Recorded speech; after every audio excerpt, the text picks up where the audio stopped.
Hello दोस्तों, मेरा नाम कर्ण है और मैं दिल्ली का रहने वाला हूँ। आज मैं आपको अपने साथ घटी 1 साल पहले घटना के बारे में बताने वाला हूँ।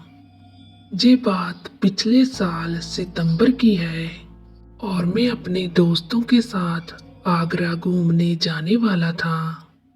हमने प्लान बना लिया था और हम लोग लगभग 8 लोग थे। लेकिन हमारे प्लान में भी एक परेशानी बढ़ ही गई। मुझे घर पर बहुत ही जरूरी काम पड़ गया, जिसके कारण मुझे कुछ घंटों की देरी होने वाली थी।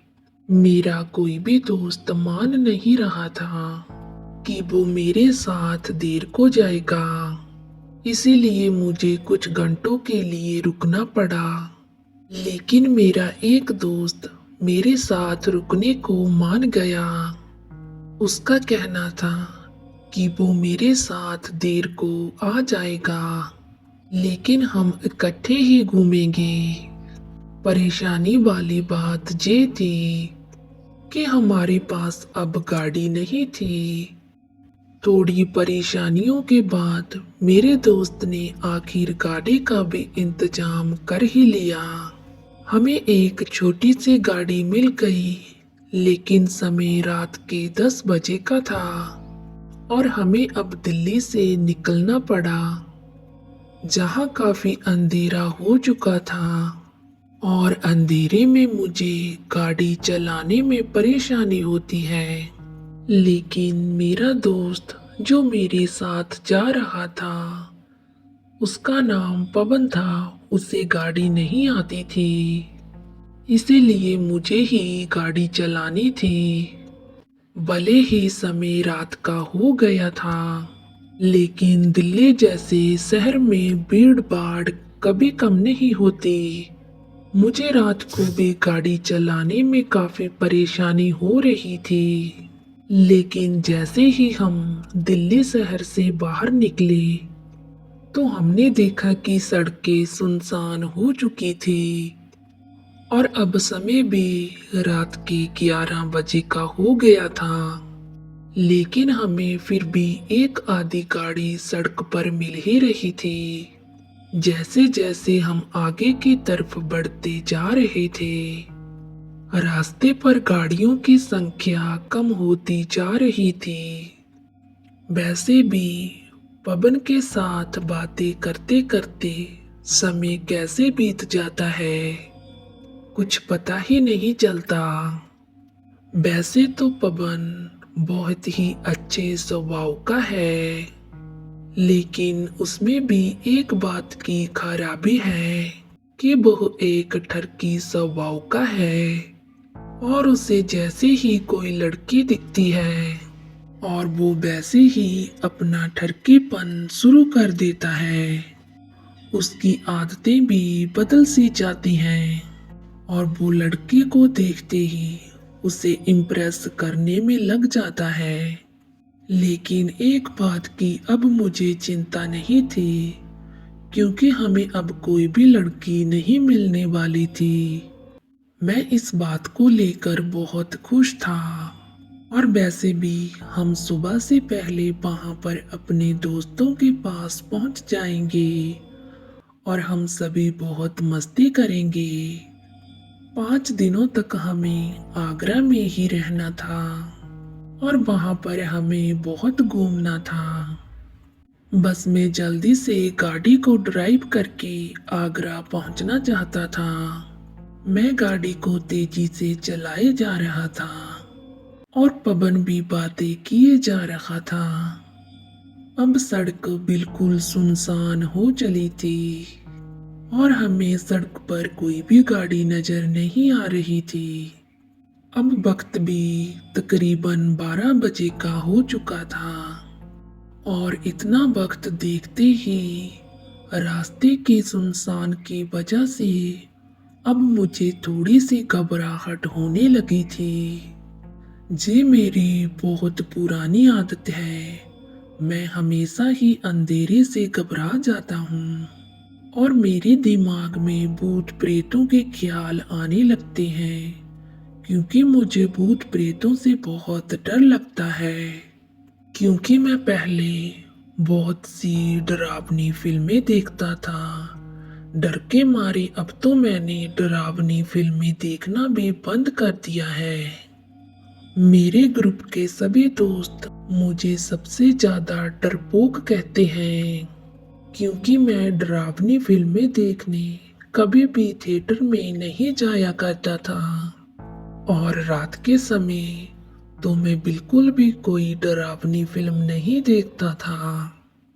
इसी घबराहट में मैं गाड़ी चला रहा था और पवन मुझे तसल्ली दे रहा था, क्योंकि उसे मालूम था कि मुझे अंधेरे से घबराहट होती है।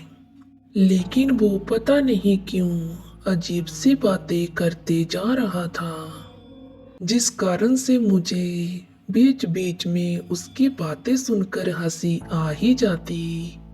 हम जैसे जैसे इस सुनसान रास्ते पर आगे बढ़ रहे थे, तो हमें उस रास्ते पर आगे एक लड़की नजर आई, जो कि रास्ते के एक तरफ बैठी हुई थी। उसने एक शॉर्ट ड्रेस पहनी हुई थी। उसे देखते ही पवन ने कहा, अरे यार गाड़ी धीमी कर। लगता है उस लड़की को बेचारी को मदद की जरूरत है। उस लड़की के बाल खुले थे और वो एक तरफ ही देखे जा रही थी। हमें उसका चेहरा तो नजर नहीं आ रहा था, लेकिन उसने सूटी ड्रेस पहनी हुई थी। इसीलिए पवन बार बार कह रहा था कि देख उसकी टांगे कितनी सुंदर है। वो बार बार ऐसी ही बातें कर रहा था।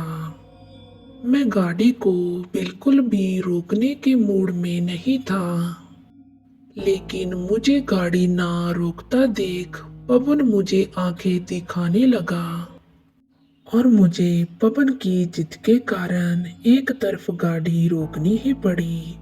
मैंने गाड़ी रोक दी और मुझे अब पवन पर बहुत गुस्सा आ रहा था, लेकिन पवन बार बार कह रहा था कि मैं ऐसी वैसी हरकत नहीं करने वाला, मुझे फंसना थोड़ी है।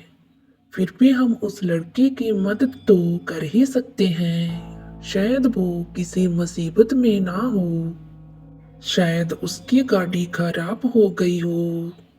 तुम यहीं रुको, मैं पूछ कर आता हूँ। मैं पवन को बार बार कह रहा था कि हमें जहाँ पर ऐसी सुनसान जगह पर नहीं रुकना चाहिए।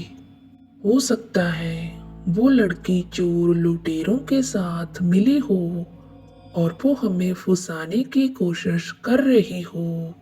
लेकिन पवन ने मेरी बात बिल्कुल नहीं मानी और उसने गाड़ी की खिड़की खोली और गाड़ी से बाहर निकल गया। धीरे धीरे वो चलता हुआ उस लड़की के पास जा रहा था और मैं गाड़ी में बैठे हुए ही उसको देखे जा रहा था। लेकिन फिर भी मेरा ज्यादा ध्यान आसपास था। मैं देखने की कोशिश कर रहा था कि कहीं कोई आसपास छिपा तो नहीं, लेकिन मुझे आसपास कोई भी नजर नहीं आ रहा था। उस सड़क पर ज्यादा रोशनी नहीं थी। सड़क के बहुत दूर एक स्ट्रीट लाइट लगी हुई थी, जिसकी हल्की सी रोशनी हम तक पहुंच रही थी और वो लड़की हमें साफ साफ नजर आ रही थी। अब मैं पवन को देख रहा था। पवन उस लड़की के पास गया और उस लड़की को बुलाने लगा। पवन बार बार उसे बुला रहा था, लेकिन वो लड़की उसकी तरफ बिल्कुल नहीं देख रही थी। 2 से 3 मिनटों तक पवन उससे बात कर रहा था, लेकिन उस लड़की ने बिल्कुल भी पवन की तरफ मुड़कर नहीं देखा।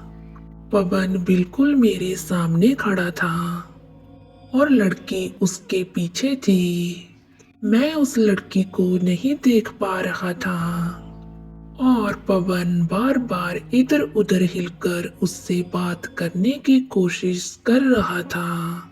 उस लड़की ने जैसे ही पवन की तरफ चेहरा घुमाया, उस लड़की के चेहरे को देखकर पवन की जान ही निकल गई। उसके चेहरे को देखते ही वो एक तरफ गिर गया और मैं उसे गिरते हुए देख रहा था और फिर वो गिरते ही बेहोश हो गया। ये देखकर मैं काफी घबरा चुका था कि आखिर पवन को ऐसा क्या हुआ और मैं डरा हुआ पवन को आवाजें लगाने लगा। पवन, अरे यार पवन, क्या हुआ तुम्हें? लेकिन पवन बिल्कुल भी जवाब नहीं दे रहा था।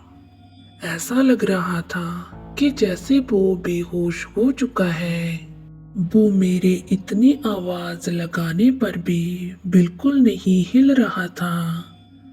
और फिर मैंने अपनी गाड़ी स्टार्ट की और अपनी गाड़ी की हेडलाइट उस लड़के पर डाली। मैं ये देखना चाहता था कि आखिर वो लड़की कौन है और उसने कैसे पवन को बेहोश कर दिया। लेकिन वो लड़की पता नहीं मेरी आंखों के सामने से कब गायब हो गई। वो एकदम से हवा में धुआं बनकर उड़ गई। वो अब वहां पर नहीं थी। मैं उसे आसपास देखने की कोशिश कर रहा था। वो मुझे कहीं भी नजर नहीं आ रही थी। लेकिन जैसे ही मैंने अपनी साथ वाली पैसेंजर सीट पर देखा तो वो अब मेरी गाड़ी में बिल्कुल मेरे पास बैठी हुई थी और उसका चेहरा दूसरी तरफ था। उसने जैसे ही अपना चेहरा मेरी तरफ घुमाया, उसके चेहरे को मैं अब तक नहीं भूल पाया हूँ। वो एक चुड़ैल का चेहरा था। वो इतनी भयानक चुड़ैल थी। उसके चेहरे पर जगह जगह कट लगे हुए थे और उसकी आंखें बिल्कुल काली थी। उसके मुंह में बड़े बड़े दांत थे और उसके मुंह पर खून बहुत ज्यादा लगा हुआ था। इस चेहरे को देखते ही मैं बेहोश ही हो गया। उसके बाद क्या हुआ मुझे बिल्कुल भी मालूम नहीं। जब मुझे अगली सुबह होश आया तो मेरे आसपास बहुत ज्यादा भीड़ लगी हुई थी। मैंने सबसे पूछा कि क्या हुआ, लेकिन वो लोग तो मुझसे पूछ रहे थे कि आखिर क्या हुआ। क्या तुम्हारी गाड़ी का एक्सीडेंट हुआ था?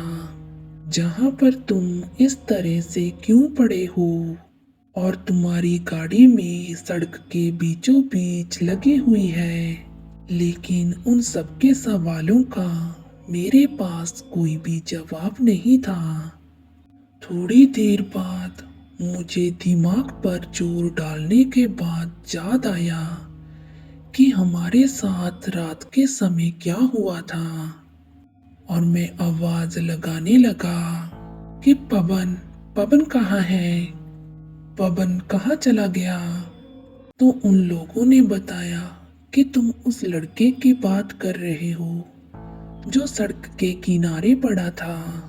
उसे तो अस्पताल ले जाया गया है और तुम्हें भी बहुत चोटें लगी हैं। और तुम भी चलो, जल्दी चलो, उस एम्बुलेंस में बैठ जाओ। उसके बाद मुझे भी पवन के साथ एम्बुलेंस में बैठाया गया और हम दोनों को अस्पताल ले जाया गया। अस्पताल जाकर मुझे पता लगा कि मेरे चेहरे पर बहुत चोटें लगी हैं, जैसे उस चुड़ैल के चेहरे पर खरोच के निशान थे और मेरे शरीर पर भी वैसे ही कट लगे हुए थे। पवन का हाल भी कुछ ऐसा ही था, लेकिन ज्यादा गंभीर चोटें हम दोनों को नहीं लगी थी और हमें अस्पताल से जल्दी ही छुट्टी मिलने वाली थी। लगभग 8 घंटों के बाद ही हमें वहां से छुट्टी मिल गई और अस्पताल में अफरा तफरी मच चुकी थी। हर कोई हमसे ये जानना चाहता था कि हमारा एक्सीडेंट कैसे हुआ, लेकिन हम उन लोगों को पूरी बात नहीं बता सकते थे। लेकिन हमने बस इतना बताया कि हमारा सामना एक बहुत ही खूंखार चुड़ैल से हुआ। वो रास्ते के किनारे खड़ी थी। हमने जैसे ही उसके पास जाकर गाड़ी रोकी तो उसने हम पर हमला कर दिया। हम पूरी बात नहीं बता सकते थे कि पवन के ठरकेपन की वजह से हम कितनी बड़ी मुसीबत में फंस गए थे। लेकिन जब भी हम दोनों आज भी उस घटना को याद करते हैं तो हम बहुत डर जाते हैं। और उस हादसे के बाद पवन की आदतें पूरी तरह से बदल चुकी है। अब तो वो लड़कियों को इम्प्रेस करना तो दूर, उनसे बात करने से भी कतराता है। उस चुड़ैल का चेहरा पवन को हर लड़की में नजर आता है और इसीलिए वो हर लड़की से दूर ही भागता है। तो दोस्तों, कैसी लगी आपको आज की कहानी? अगर आपको आज की हॉरर स्टोरी पसंद आई तो प्लीज चैनल को सब्सक्राइब और वीडियो को लाइक जरूर कीजिए और प्लीज हमें मोटिवेट करने के लिए एक प्यारा सा कमेंट जरूर किया कीजिए। तो चलिए दोस्तों, कल मिलेंगे आपको एक और नई कहानी के साथ।